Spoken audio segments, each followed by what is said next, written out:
My family sabotaged my dream job, but they didn't know I owned the company. I let them talk, lie, and scheme, then walked into the boardroom as their boss. My name is Natalie Chen, and for most of my life, I've been the one people forget to introduce at family gatherings. I wasn't the loudest voice in the room or the first choice for praise, but I learned to live with the silence. It became a comfort even when it hurt. Growing up in a Chinese-American household, expectations were clear. My older brother Ethan fit the mold perfectly, charming, confident, magnetic. He was the son my parents talked about at dinner parties, the one whose soccer trophies lined the hallway, whose college essays were read aloud at the table. I was the quiet one with glasses and science kits who got straight A's and never asked for anything more than time. I remember dinners vividly. My mother would serve steamed fish and tofu with pride, placing the largest portion on Ethan's plate before anyone else had even picked up their chopsticks. Dad would ask about Ethan's math test even though I had just won the state science fair. If I spoke, the conversation paused only long enough to move past whatever I said. They weren't cruel, just distracted. And that's the thing, it's not easy to describe the pain of being overlooked when no one means to hurt you. Ethan was everything I wasn't. Athletic, socially graceful, and blessed with that natural charisma people respond to. He didn't study much, but teachers gave him the benefit of the doubt. Coaches praised his leadership, girls followed him in the hallway, and our parents never missed a game. I had perfect attendance, perfect grades, and perfect notebooks.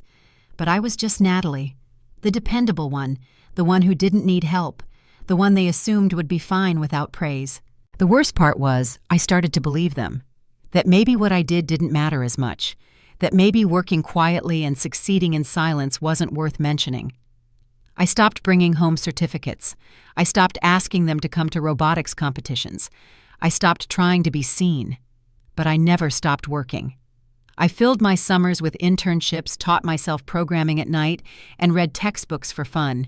I chased ideas the way Ethan chased crowds. While he got a new car for graduating from high school, I took the bus to the community lab where I volunteered. No one ever asked where I went after school. No one noticed when I came home late. I wasn't angry back then, not really. It was more like a dull ache, something you learn to live with, like a paper cut you keep reopening every time you reach for something. I wanted their approval, sure, but I also wanted them to see me for who I was. Not just the girl who helped clean up after dinner while Ethan talked about college visits. Sometimes I'd hear my parents talking in the kitchen when they thought I was asleep. My mom would whisper that Ethan needed more guidance, more chances, more support, and my dad would nod, saying something like, "Natalie's fine. She's always been fine." That word fine felt like a cage. I was surviving, but thriving. That was Ethan's word. In high school, Ethan started a business club. He forgot to mention it was my idea. I helped him write the proposal, drafted the first meeting agenda, and even designed the logo. He got the credit, the photo in the yearbook, and the handshake from the principal. I got another reminder that invisibility could be this loud. I didn't hate him. He didn't even notice what he was doing. He was raised to shine, and I was raised to make room. So I did. I smiled in photos, clapped at his award ceremonies, and kept shrinking until I could barely see myself. But I kept dreaming. Not for validation, not anymore. I dreamed of building something so undeniable that it couldn't be ignored. Something so big that even silence couldn't swallow it. I didn't want applause. I just wanted to belong in the room, not as a guest, as someone who deserved to sit at the table. That's why I never gave up. Even when I wasn't seen, I kept moving. Even when it hurt, I kept building. Because I knew one day the very people who dismissed me would have to look again. And when they did, I wouldn't need to say anything. I'd let the work speak. I'd let the silence break itself. This is where my story begins, not with a bang, but with a whisper. One you've probably heard in your own life if you've ever felt like the one in the shadows. But trust me, the quiet ones are still writing, still building. And sometimes the ones no one sees become the ones no one can ignore. After college, I didn't take the traditional path. While most of my classmates chased internships at pharmaceutical giants or went straight into grad school, I rented a windowless office behind a failing dry cleaner and started sketching out a biotech concept no one believed in. It wasn't flashy, it wasn't sexy, But it had potential, real, measurable potential. I knew the science, I understood the problem, and I saw a solution no one was paying attention to. I used my tutoring money to buy lab supplies off eBay, coded at night to pay rent, and took meetings in coffee shops where no one bothered to learn my name. I pitched investors who smiled politely, then funded men with weaker ideas but stronger handshakes. Sometimes I thought about quitting, but quitting would mean proving them right, and I wasn't ready to give them that. So I kept going even when no one was watching. For 2 years, I lived in the background of my own dream. I tested formulas in my kitchen, built prototypes in borrowed labs, and partnered with a retired virologist who saw something in me others didn't. Slowly, the idea became real. The product worked. The data spoke. Then one day, a mid-sized healthcare company made an offer I hadn't expected, an acquisition proposal with more zeros than I had ever seen on paper. I didn't celebrate. I signed the deal, thanked the lawyer, and walked home alone. No champagne, no announcement. I didn't even tell my parents. They still thought I was freelancing for a local tech firm. I let them believe that because I didn't need to prove anything to them anymore.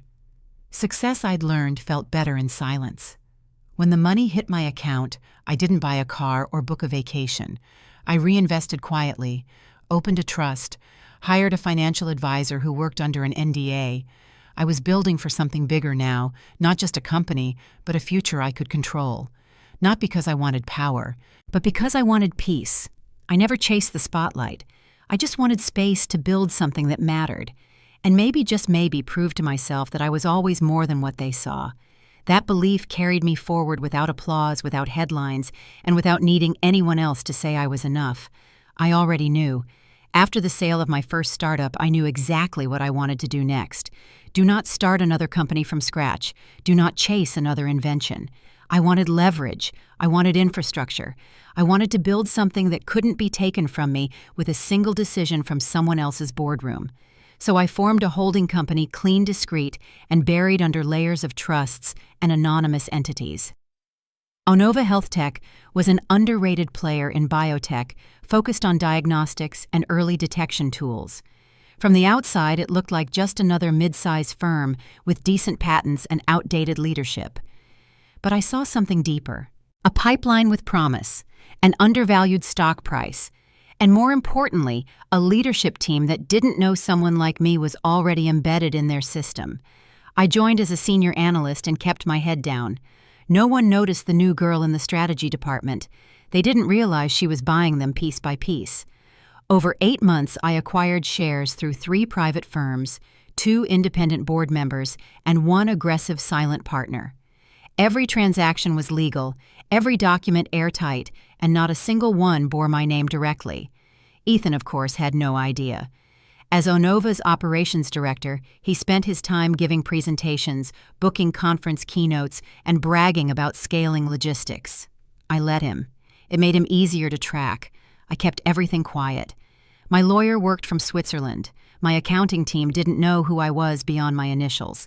I told no one, not friends, not mentors, certainly not my family. They still thought I worked in some mid-level corporate position slowly climbing. I didn't correct them. I didn't need them to know. Power doesn't need recognition to exist. The day I crossed the 51% threshold, I didn't flinch. I sent no emails. I gave no speeches. I simply watched as the board approved my promotion to Chief Strategy Officer, believing they were elevating a smart, quiet employee. What they didn't know was that the seat they handed me was already mine, and the company they thought they owned had already changed hands. It wasn't about revenge. Not yet. It was about patience and precision, because sometimes the best way to take control isn't to kick the door down. It's already time to have the keys and wait for the right moment to turn the lock. It started with lunches, casual unannounced drop-ins where Ethan would show up at Onova saying he was just nearby, just checking in. He'd bring coffee for my team, shake hands with department heads, and laugh loudly in the break room like he belonged there. I watched from my office window the first time puzzled, the second time annoyed. By the third, I knew exactly what he was doing. Ethan had a way of planting doubt without ever saying anything directly. He'd tilt his head in meetings and say things like, "It's impressive Natalie's handling this much. She always struggled with balance in college. To my face, he played the supportive brother. Behind my back, he was laying the groundwork. He asked my staff if I seemed overwhelmed. He joked that I was more book smart than business savvy, the kind of digs that sound harmless until you hear them too often. He also started showing up at family dinners with stories that framed me as fragile. He told my parents I looked tired, that the job seemed too big, that maybe I jumped in too fast. My mom clucked her tongue and said maybe he should offer to mentor me. My dad nodded like that was a generous idea. No one asked if I was actually struggling. They just assumed I was. I could have called him out. I could have exposed the truth right then. But I didn't. I wanted to see how far he'd go, how deeply he'd dig the hole he thought I couldn't see. Because the thing about being underestimated for years is that you learn how to let people reveal themselves. Ethan thought he was circling prey. He didn't know the ground he stood on was mine. Still, it wore me down, pretending not to notice, smiling through condescension, listening to my own team repeat Ethan's lines back to me like they'd thought of them. I'd come home some nights and sit in my car with the engine off, just breathing. Not angry, not sad, just exhausted from carrying the weight of everyone else's doubt. The hardest part wasn't the manipulation. It was knowing how natural it came to him. Like he'd never questioned that he should be on top and I should be grateful for a seat near him. I let him keep thinking that, because sometimes the best way to win is to let someone believe you've already lost. The envelope was thick, unmarked, and delivered by courier to the boardroom on a Wednesday afternoon. Inside were forged bank statements, fake email threads, and a timeline so meticulously crafted it almost fooled one of our senior directors. It painted me as a fraud, someone who had manipulated finances, misrepresented credentials, and siphoned funds through shell companies. Ironically, the very structures that protected my real ownership were now twisted to suggest criminal intent. Ethan had gone all in. He didn't just want to tarnish my name. He wanted me erased professionally and personally. He even timed it around our quarterly board meeting, making sure there would be maximum visibility. When the chairman called an emergency session, I wasn't invited. Ethan was. So were my parents. Apparently, they thought their golden son was about to save the company from disaster. No one paused to ask why I wasn't in the room. That night at dinner, Ethan couldn't hide his glee. He tossed out comments about leadership being stressful, said maybe some people weren't built for high-level roles. My dad gave him a look of approval. My mom said she was proud of him for stepping up. Not one word to me, not even a glance. I sat there, the accused, surrounded by people who had already written my ending. It wasn't just betrayal, it was annihilation. Not a moment of concern, not a question about whether any of it was true. They wanted the story to be real. Because that version, Ethan as the savior, I as the mess, fit the narrative they had believed for years, that I wasn't strong enough, that I had just gotten lucky, that I needed Ethan's guidance all along. I left that dinner with a quiet fury burning so deep it didn't show on my face. I went home, opened my safe, and laid out every legal document, every clean audit, every contract stamped with my initials hidden behind holding firms. Then I pulled the recordings, the ones where Ethan questioned my leadership, suggested financial irregularities, whispered poison into the ears of my team. He thought he was playing chess. He didn't realize I'd built the board. Let them come, I thought. Let them walk into that room expecting to see me fall, because they were about to find out what happens when you try to bury someone who's already rooted herself into the foundation. I arrived 10 minutes early. The building was quiet except for the faint hum of fluorescent lights and the tapping of my heels across the marble floor. Security gave me a nod. They'd received the same memo I sent to the board the night before. Confidential. Urgent. Owner access required. I didn't need a badge. From the second floor, I watched Ethan stride in like a man walking toward a coronation. His suit was perfect, his posture rehearsed. My parents flanked him, smiling like they were about to see their son take charge of a company they never understood. I let them walk past me unbothered, unseen. Let them sit first. At exactly 9, I entered the boardroom. The chairman, already mid-sentence, stumbled as he saw me. Ethan's smirk cracked. He turned annoyed, then confused. My mother blinked. My father's jaw shifted. I sat at the head of the table, calm as ever. Ethan snapped that it was a closed meeting. I smiled, told him I invited myself. After all, it's hard to hold a board meeting without the company's owner. Silence followed like a dropped curtain. Then I nodded to my assistant, who handed out folders to every director. Inside were legal documents, tax filings, acquisition logs, and the complete ownership trail leading to my trust. Every signature matched. Every transaction is time-stamped. No shell games, no holes, just facts. Some of the board members leaned back, visibly stunned. Others nodded slowly, as if pieces they'd ignored had just clicked into place. One looked up and quietly mouthed, "You." I gave a soft nod. Ethan turned pale. His voice cracked, saying it wasn't possible. He started rattling off corporate structures and shareholder protections, desperate to sound informed. I let him flail. Then came the recordings. Each played through the room like a blade sliding through fabric. Ethan's voice, sweet and venomous, suggesting audits, hinting at fraud, questioning my fitness. One board member visibly stiffened. Another closed her eyes and sighed. I paused between clips, watching Ethan shrink into his chair, his face tightening with each new betrayal echoing off the walls. And then I held up his envelope, the one he thought would destroy me, laid it flat on the table, read aloud the list of fabrications, the doctored documents, the intent to harm. I made no speeches. I let the facts do the cutting. I ended with a simple statement: attempted character assassination, willful defamation, corporate sabotage, all provable, all punishable. For a moment, no one moved. The power shifted, silent but undeniable. Ethan wasn't just exposed, he was undone. And I wasn't angry. I wasn't shouting. I had no need to. Because when you own the room, you don't raise your voice. You just let the truth speak louder than the lies. I turned back to the board and spoke clearly. First, I wanted it on record that every allegation brought against me had been reviewed and dismissed. Every piece of evidence submitted by Ethan was false, malicious, and fabricated with the intent to deceive.